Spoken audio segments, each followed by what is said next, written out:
Hi, everyone. We're trying out a new video format this week, and we're going to have a discussion. Jeff Clark is going to lead the discussion, and I'm here with Chris Martenson. And Chris Martenson has some very good insights. He's got some very good analysis. Jeff is the senior precious metals analyst for goldsilver.com, and Chris Martenson has peakprosperity.com. So how are you doing, Chris? Oh, thanks, Mike. And Jeff, good to be here with everybody. I'm doing really well today. Pretty excited for this conversation because, hey, I've been talking about precious metals for over a decade, just like you, and interesting things are happening right now. Definitely. So with that, Jeff, how are you doing? And then do you want to take the conversation from here? Ask us some questions.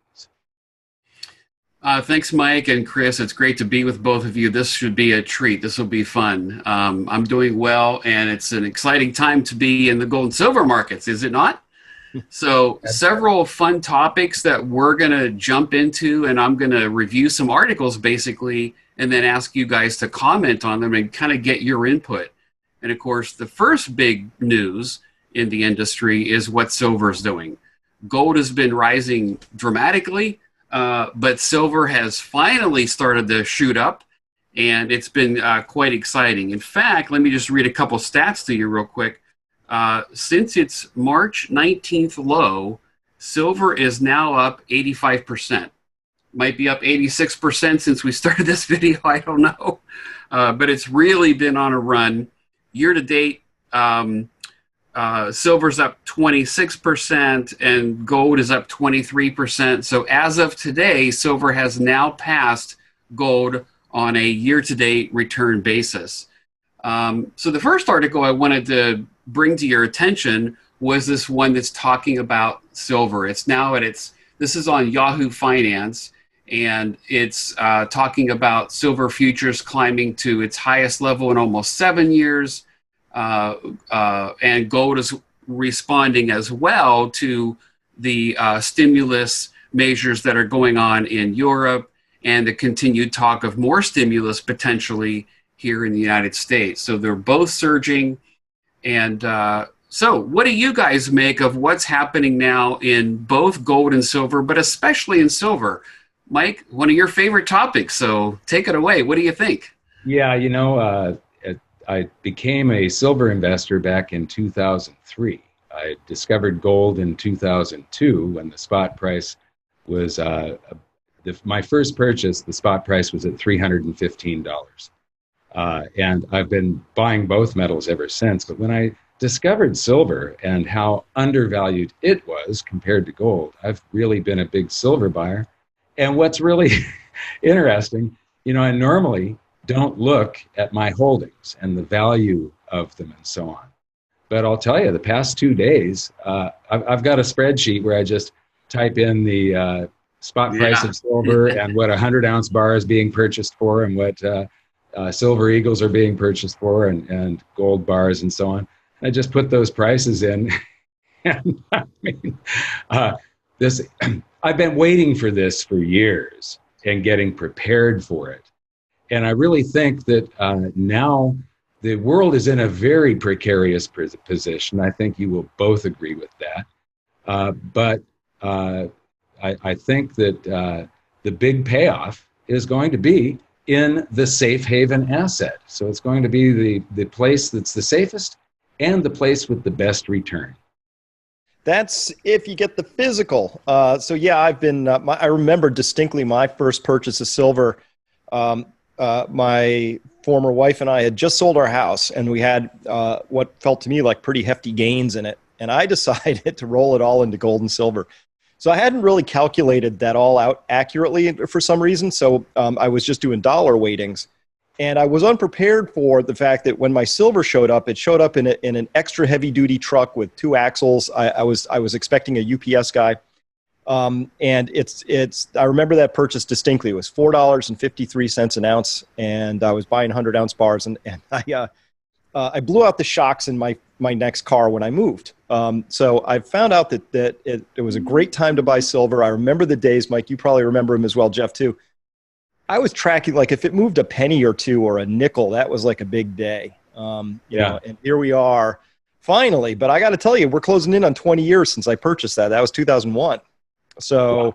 It's been a long road, but you know, I bought those with the intention, the silver in particular, with the idea that it was a very long-term purchase and that it was going to have its day in the sun. Unfortunately, for some of the oldest reasons in the book, which are not good, which is that the central banks were going to do what they do and they were going to print. And so it's exciting to see silver moving, and it's also kind of worrying based on that I attach that to the idea that the central banks have really gone way over the tips of our skis, and they're engaged in something that feels kind of like an end game to me at this point.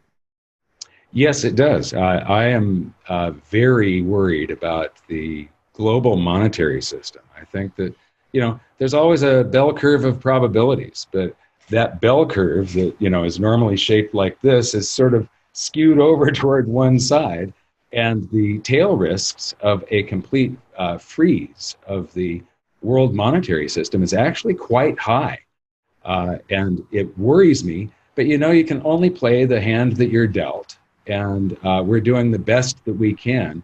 And I know that my personal wealth is going to increase quite a bit, but I, you know, just like you, I really fear for the way the world is going to look after this. And so I'm making my preparations. I know that you just bought a farm. I'm in the process of buying a ranch up in the mountains here, and going all solar and having my own water sources and so on. But getting ready for, you know, you get ready. If you get ready for the worst but hope for the best, you got the best of both worlds there. You know, being resilient. That's your big theme, is building resilience, right, Chris? Yeah, absolutely. And I believe that that should be across multiple dimensions. A cornerstone of my resilience financially is gold and silver, but it extends to other hard assets. That includes living on a piece of property that's got trees and water and soil and other good things like that. And I really believe that we're entering again that period of hard assets. I'm a terrible day trader. I'm a much better swing long-term position trader. And what got me excited recently from my contrarian swing trading standpoint is this idea that compared to financial assets, commodities we're at an all-time generation, like never is low on a ratio basis in my lifetime. And I know, Mike, that's what you've been talking about for a long time is that it's not the price itself you got to look at, it's the relative position compared to other things. And on a relative basis right now, you know, if you just said, I like to buy low and I'd prefer to sell high, commodities are a great place to be as a reflection of that hard asset idea. And there's nothing easier, I think, for anybody to get involved in than gold or silver. To get back to Jeff's original thing, I've loved silver for a long time, partly because I was a little boy and I would pull out the silver quarters and dimes and half dollars from the change. I still remember being able to do that. I always wanted to find a buried treasure. You know, I wanted to hear the shovel hit a wooden surface and, you know, find gold and silver. That was part of my boyhood. But I'm a big believer in silver now from an industrial standpoint. It's depleting. It's getting harder to find. There's more people. There's more money. There's less silver in the world on a relative basis. So to me, it's just that's a no-brainer. Rip Van Winkle purchase. Somebody says, Chris, 20 years from now, you know, you wake up and you've bought one thing. What is it? Silver is actually at the top of my list. Very good. Yeah. So I think that we all could agree that gold and silver prices are not only going higher, but they're going to be very critical to make sure that we own in physical form going forward for the foreseeable future anyway. So thank you. So on to the next topic. So I'd like to talk about TINA. TINA is the acronym for There Is No Alternative. And I don't know if this is a mainstream moniker that's been around for a while or not, but this one article that I'd like to highlight to you, it's from MarketWatch. It's basically saying there is no alternative now for investors. So I want to talk from strictly an investment standpoint. This article is talking about because of the paltry yields that fixed income securities, bonds, treasuries, whatever, is so low right now that it doesn't really offer much of a return. That makes gold more attractive. Meanwhile, you have people like Warren Buffett, and here's an article on CNBC about Mark Cuban saying the current market in stocks looks like a frenzy, like it was during the dot-com bubble when he made all his money back in 1999, 2000. He's comparing that today to that time frame then. And then on top of that, you have an article here in Yahoo Finance saying that global real estate investment has fallen by 33% internationally, globally, in basically 1 year. So we have stocks peaking and vulnerable and frothy. We have bonds paying nothing. We have real estate basically collapsing, and that includes commercial real estate, by the way. Tina is really a very real thing. There is no alternative. Do you guys think that this is going to draw investors more and more into the gold and silver markets? Absolutely. I think that is the alternative. The saying that there is no other alternative is wrong. And what's happening really is, and Chris, you can corroborate this, I think, is that they're just front running the Fed. They see all of this currency creation. When the Fed creates currency, it puts it in circulation by buying an asset, and they buy those assets, which are bonds and mortgage-backed securities and stuff, from brokerage houses. And so the brokerage houses are then flush with cash, and the markets go out. So they're front-running the Fed, basically. They know that the Fed's creating currency, and they're betting on that, knowing that the global economy is just falling apart under our feet. What do you think, Chris? There's always an alternative, always. And so people say, well, there's not enough gold. Well, that's always at current prices, of course. And when, in my view, when you have even a modest amount of, say, the Norway Sovereign Wealth Fund or family offices or any of these big pensions, whenever there's a tiny movement from any of those into actual hard assets like gold and silver, then we'll see some really extraordinary price explosions. And by the way, right now we price gold by the ounce, but maybe in the future it'll be common to price it by the gram or the tenth of a gram. And that'll be followed by the speck, the fleck, and the mote, right? Or whatever. You can. That's the thing about gold. It's always divisible.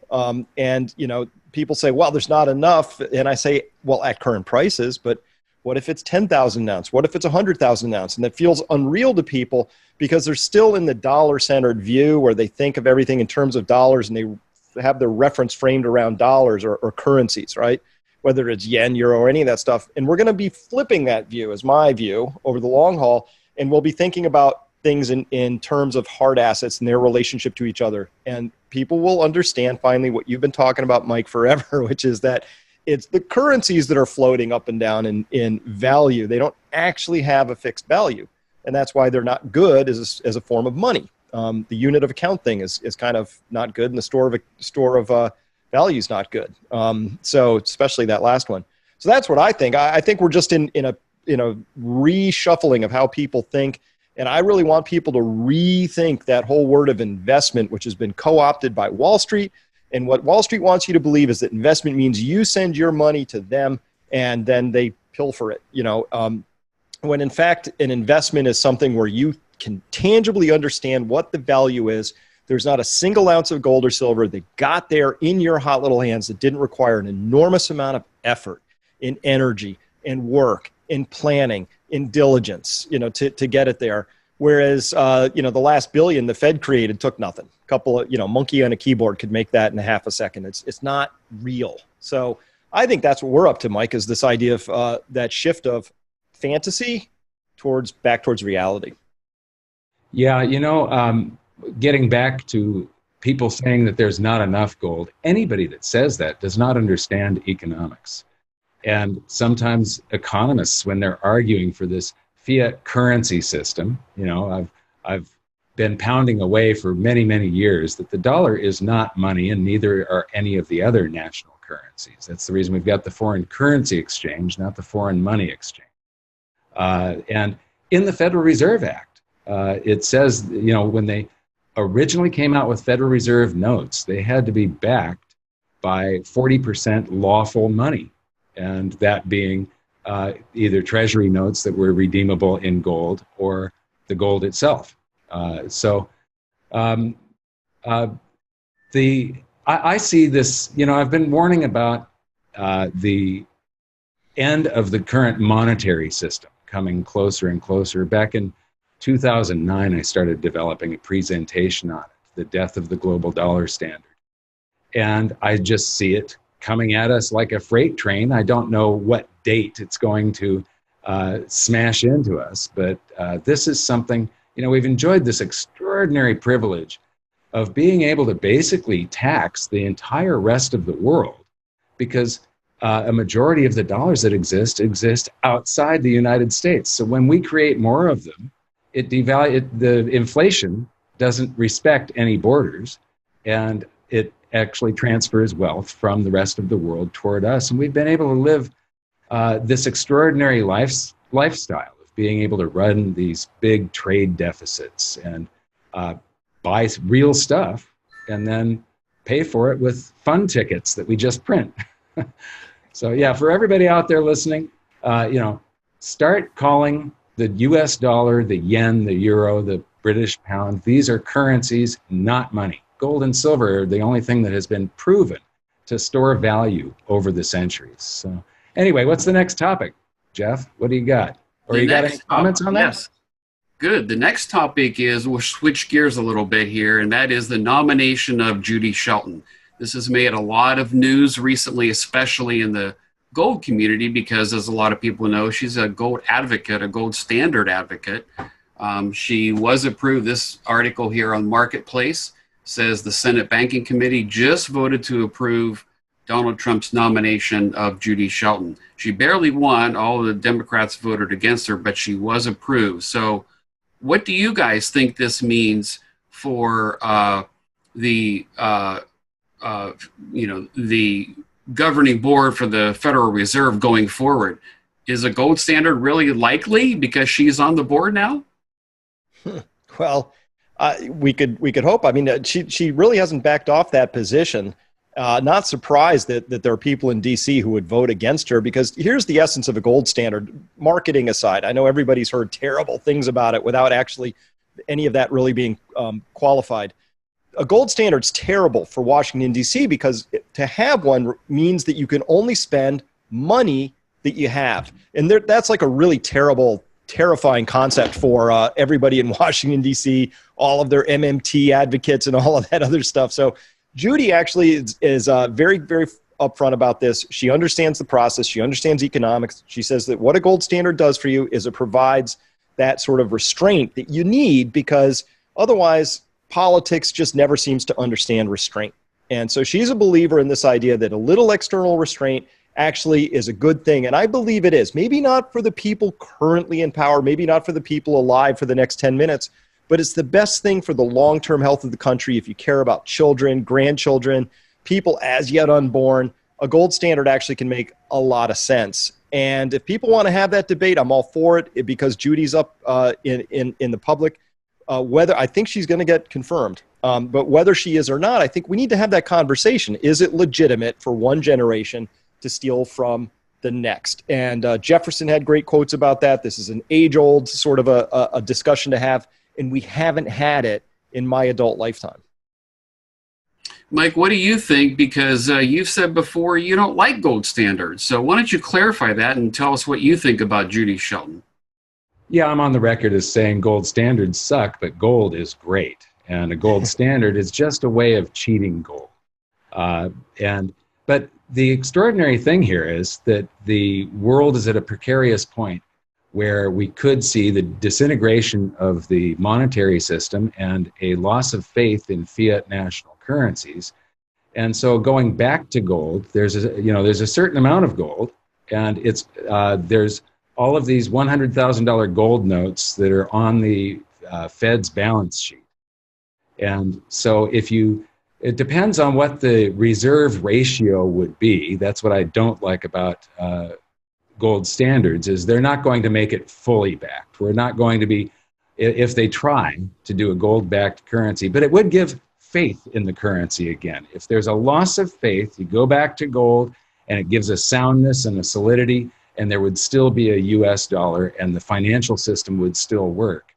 But you take the amount of gold that's on the Fed's books and the quantity of currency that they've printed, And you're talking about prices somewhere between like $6,000 and $40,000 an ounce, depending on how many of those dollars that they're going to cover. And they haven't stopped printing yet. They're going to continue printing. The pandemic is just caused the currency supplies all over the planet to just explode. But Congress had approved a $3 trillion package, and the White House wants it to be $1 trillion. But the deficit spending is not over yet, and they've just got to do massive currency creation to cover this. What do you think, Chris? Oh, they're going to print and print and print more, and the reason is that there's. You remember, you and I a long time ago, Mike, we went and visited this guy, Richard Russell, who has had at that time one of the longest running financial newsletters, just this maven of knowledge. And his key phrase always was inflate or die, right? And so I think that's where the Fed believes they are. They're stuck in this inflate or die sort of mode. And the die side of this story for them is deflation. So we have this world that's founded on debt. It's all about more debt, having more debt all the time. Right now, what are the bailouts for little people? It's SBA loans, it's loans, student loans, car loans. That's how the system's geared. And if loans continue to grow, the system can sort of continue on. It's got a mathematical date with a canyon at some point, but they like to limp that along as possible. And if that doesn't happen, though, if you get in a deflationary spiral, it's awful because I can't pay my car loan, my bank can't do something else, then it's dominoes, and the whole thing sort of collapses. So that's what Richard Russell meant by inflate or die. Either they continually expand the credit in the system, or the system crumbles. And I think it's just a terrible system. Again, I think we should have that conversation as a people, like, hey, should we be in service to our system of currency, or should it be the other way around? It's just a tool that we would use. But now we seem stuck with this idea that either the Federal Reserve is responsible for keeping everything inflating at all moments, or the whole thing collapses. Is a terrible place to be. I don't know what I can do about that to prevent that from happening, except I can make sure that my wealth is stored outside of that system, and that's everything we're talking about here today. Well, speaking of inflate, Chris, while we've been talking here, the gold and silver price have spiked again. Silver is now up $1.30 on the day. It's up over 6%. So silver is really on the move. And I know we've already talked about it, but boy, it's really spiking here. And I don't know where this run is going to end, if we're going straight to 30 or 50, or Mike, your scenario of going all the way back up to 50 and $100. So it's very interesting to watch. And that same article I referenced before, by the way, also talked about silver supply. It actually referenced concerns about silver supply. And this is something that I've written a lot about and I've researched a lot about. And I think if that becomes a headline in and of itself, concerns about silver supply, and you see that in the mainstream media, that's really going to be another catalyst in and of itself for the silver price. So it's going to get very exciting here as we go along. So thanks for your input. And Honor, did you want to say something there, Mike? Yeah, and I can't remember when I did it, but toward the beginning of the pandemic, I did a video where I was talking about, they can't send all of these guys down into a hole in the ground in close proximity to each other if they're testing positive for COVID-19. And so what I was saying is, just when everybody wants gold and silver, a lot of these mines have to suspend operations. And that just happened recently.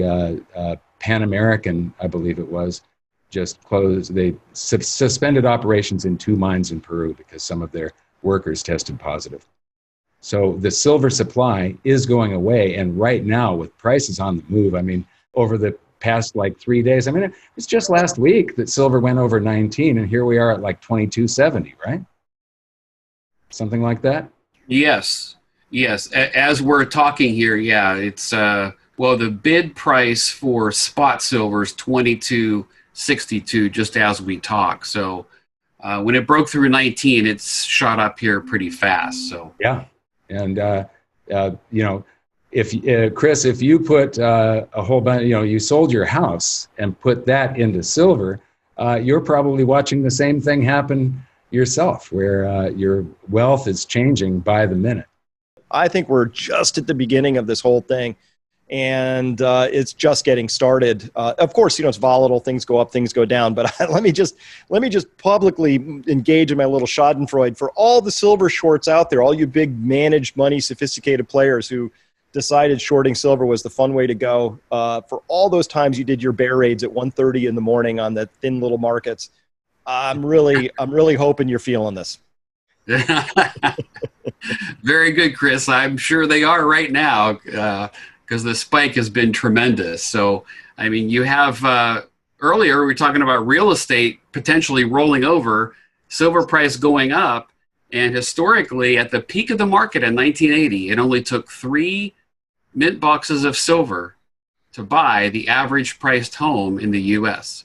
We're nowhere near that now, but if these trends continue, that is what I think is in our future. So moving along real quick, let's switch to the U.S. dollar. There's a good article here in Market Watch about how the U.S. dollar is taking a beating on Wall Street. Now, Mike, you've had Brent Johnson of Santiago Capital, a good friend of ours, talking about his famous milkshake theory and that the dollar is likely to actually rise over the next year or two more than fall. But it's been falling. And with gold and other assets priced in dollars, that's helping their prices as well. So what do you think about that? Is this the beginning of a downtrend for the U.S. dollar? Is this a blip? Or how do you guys view where the U.S. dollar is headed in the short term and in the long term? Well, I think the dollar right now is down on some support. We've just seen the metals do some spectacular performance, especially silver.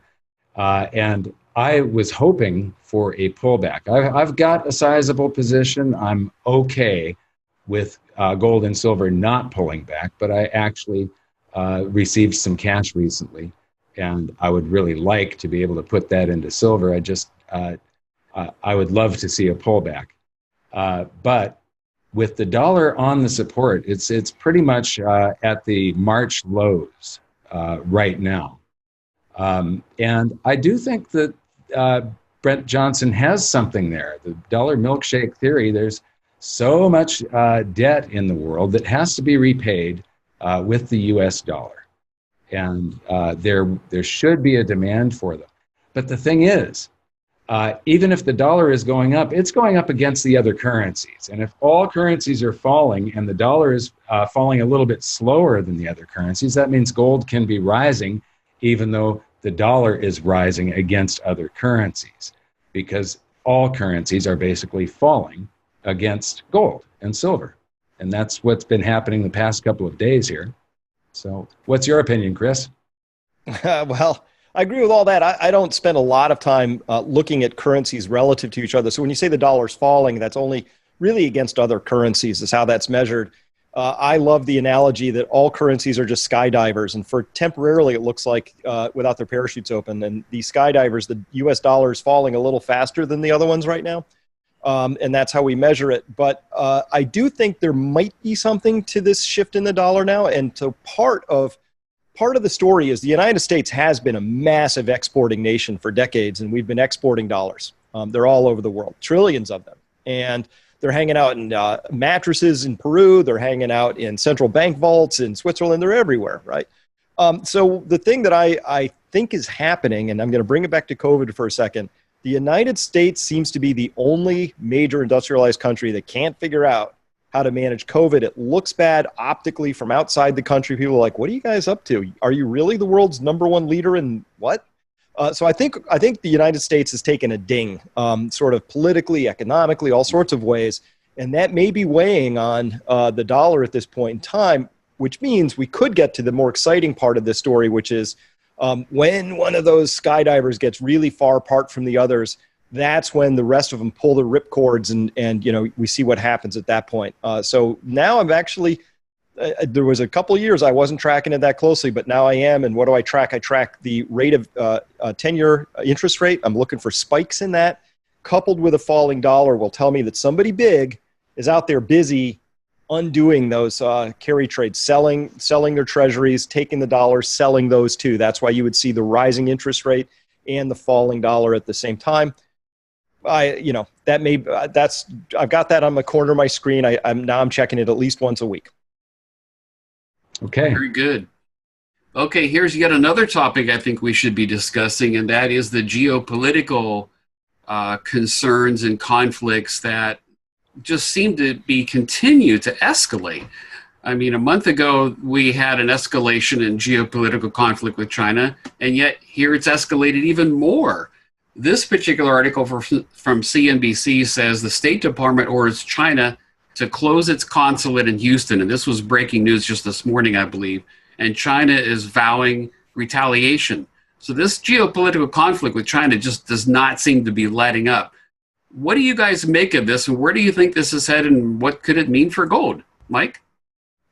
Well, it seems like it's the end of the world sometimes. I mean, you wake up and you look at the news and you go, oh my God.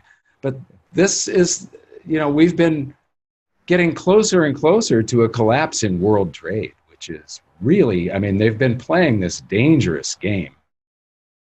And what I'm going to do is I'm buying the things that I think may not be available.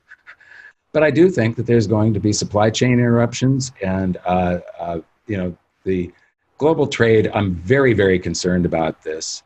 And if this erupts into a trade war with China, and there is the outside possibility of real war.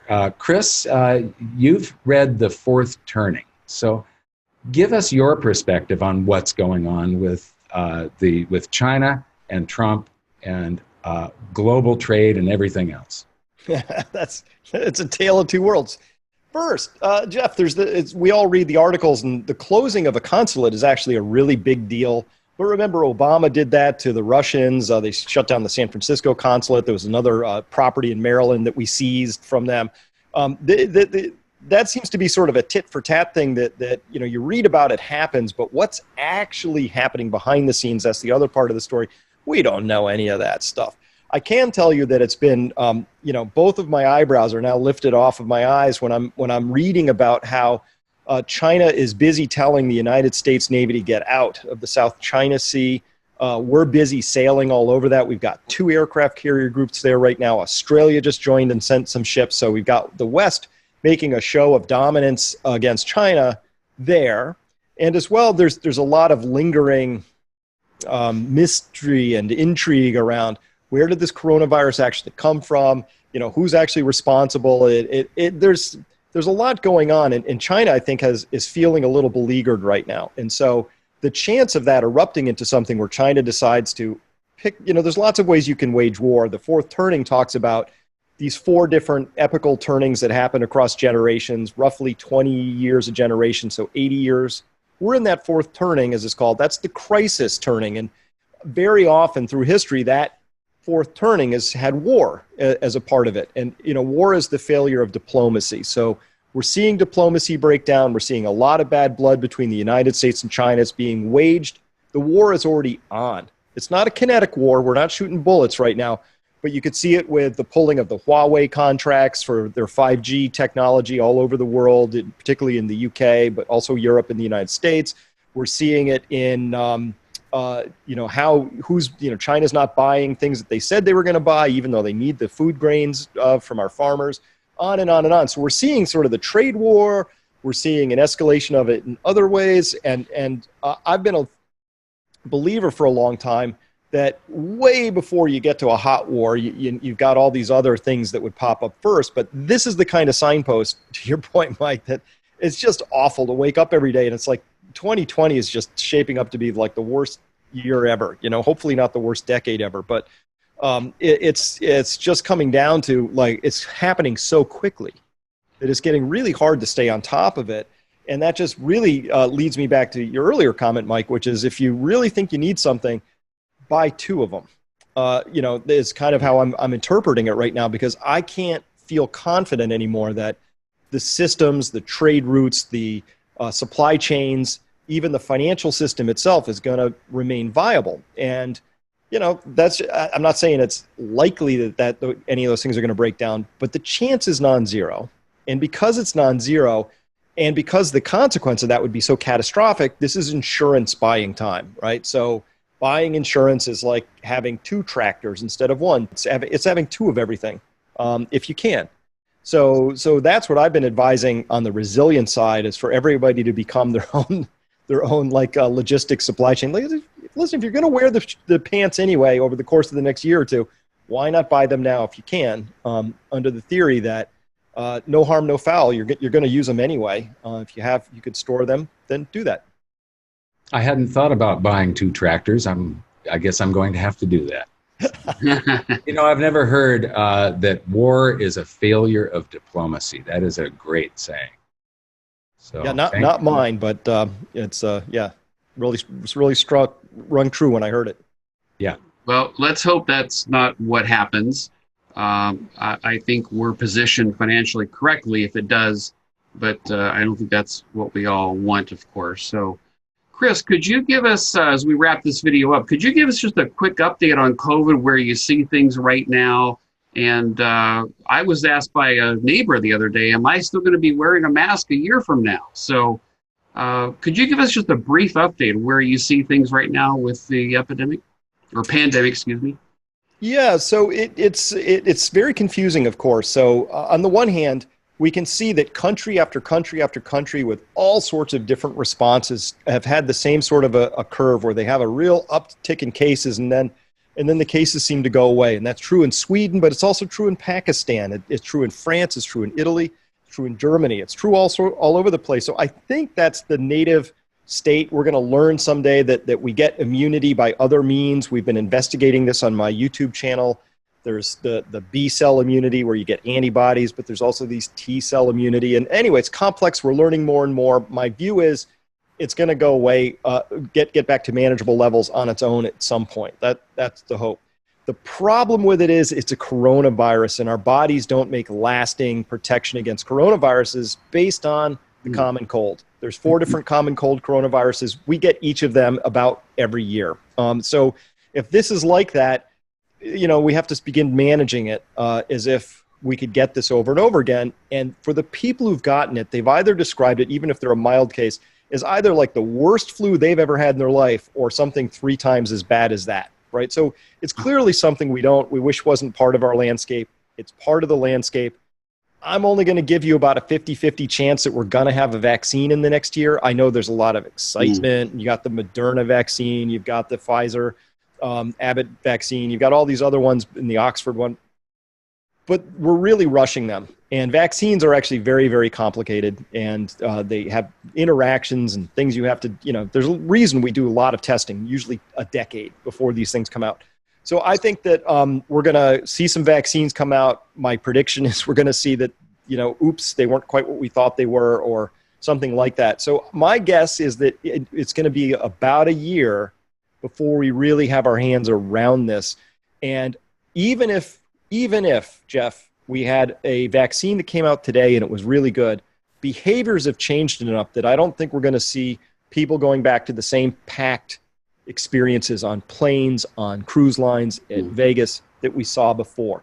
80% of the people might decide to go back and do that, but I think we've lost the same edge of capacity of people wanting to go and be that way. That's a behavior change. Those are very hard to undo. And my prediction is, yes, we're still going to be dealing with this in a year. Well, you're not telling me what I want to hear, but I understand that some of these changes, many of them are going to be permanent. So, Mike, if you want to comment on that, go ahead, but I'm going to hand it back to you to go ahead and wrap up this video for us. Thanks, guys, for joining us. Well, I do want to say one thing before we leave, and that's that what scares me more than the pandemic is the closing of the world economy. We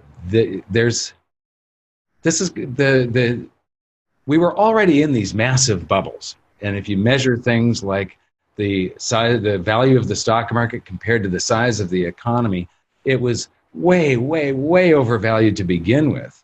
And now you add the potential collapse of the monetary system and stuff to all of these massive bubbles, and then closing down the world economy and the GDP shrinking. They were going to, in Puerto Rico here, the cases have surged recently since they opened the economy back up and allowed stores to open. The cases surged, and then They've closed the beaches again. If you're laying out on the beach, you get a ticket. You can go there to exercise, but Puerto Ricans have done a fairly good job. I mean, you can't go into a grocery store or any business without wearing a mask, and they've got somebody to spraying, disinfecting the shopping cart handles, and you can't go in without getting your hands sanitized and so on. So everybody is wearing a mask. They are social distancing, but keeping the economies closed, there's going to be a chain reaction here, and it's taking time to play out. And this worries me actually a lot more than the deaths from the coronavirus, because lifespan is directly correlated to the prosperity of an economy, of a society. The freest countries are also the most prosperous countries. The countries that try to keep their government small compared to the size of their economy, those people live 20 years longer than the most controlled economies and the poorest economies. So if our incomes fall and we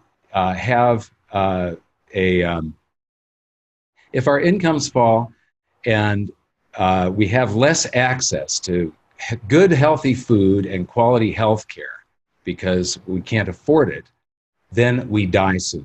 So the number of people that, if you add up the number of years times the population that we could potentially live less, the number of years we're cheated out of, times the population, it's far, far more people than the pandemic is ever going to cause. So the government damage could be a lot worse. That's your topic, Chris. What have you got to say on that real quick?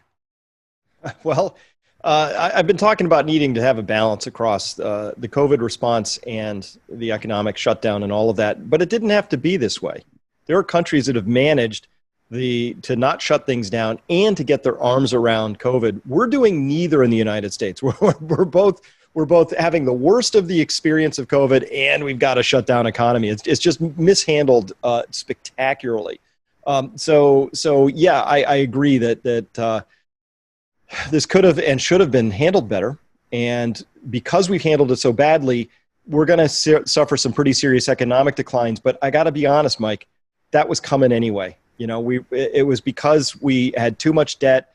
It's because, we were mishandling the macro economy. It's because we didn't have these structural reforms in place. It's because we allowed the parasitic, if I can use that word, the parasitic financial system to just get too big. And there's only so big something like that can get. I think this was all destined for, my view. I think this was all destined to fall apart anyway. But COVID put that on steroids and really exposed it. So you put all that in a blender, and I really think this is a time for people to be resilient. I think it's time for people to understand, sorry, Jeff, that certain things aren't coming back the way they were. And this is a moment where you've got to say, where is the puck going to be? How do I get there? Because, if you're back where the puck was, I'm sorry, but this may not work out for you. Some jobs just aren't coming back. And these are people I care about. These are friends of mine. These are airline pilots. These are people who owned a lot of commercial real estate. I mean, these are people taking some serious hits. And, it's and lots of people taking serious hits. And I get that. And but it's important to understand that some of those things may not be coming back. And so the sooner we can get to that realization as individuals, the sooner we can adjust. And I know that's hard to do, but that's where I think we're at. And I think COVID just exposed that. I think it just took stuff that was going to happen anyway and made it happen sooner. Yeah, it did expose that. But the one thing that, these bubbles were going to pop, just like you said. There's like a collapse that we were destined to have. And this has sped it up, but it has also given the people that are at fault, the Federal Reserve, the world's central banks, all of these politicians that do all of the reckless deficit spending, they now get to point a finger at COVID and say it's COVID's fault. It wasn't our fault. We were doing everything properly. Yeah. And, that's, I guess we just have to inform people on that COVID-19 just sped up the process, but this was all destined to happen. Thank you, guys. You can catch us at goldsilver.com or peakprosperity.com. Mike, any comments you want to make as we close this video out? Well, you can go to goldsilver.com and get my book for free. And I believe you've got a book also, right, Chris? Yeah, Prosper. It talks all about how to become resilient across 8 different forms of capital. Financial capital, very important. Yep, come by peakprosperity.com. You can get a copy there. Okay, thanks everyone. Thanks Chris and Mike for joining us. We hope you enjoyed this video. If you liked it, we'll do it again. Thanks everyone. Have a great day and make sure you own gold and silver. Thanks. Bye, everyone. Bye.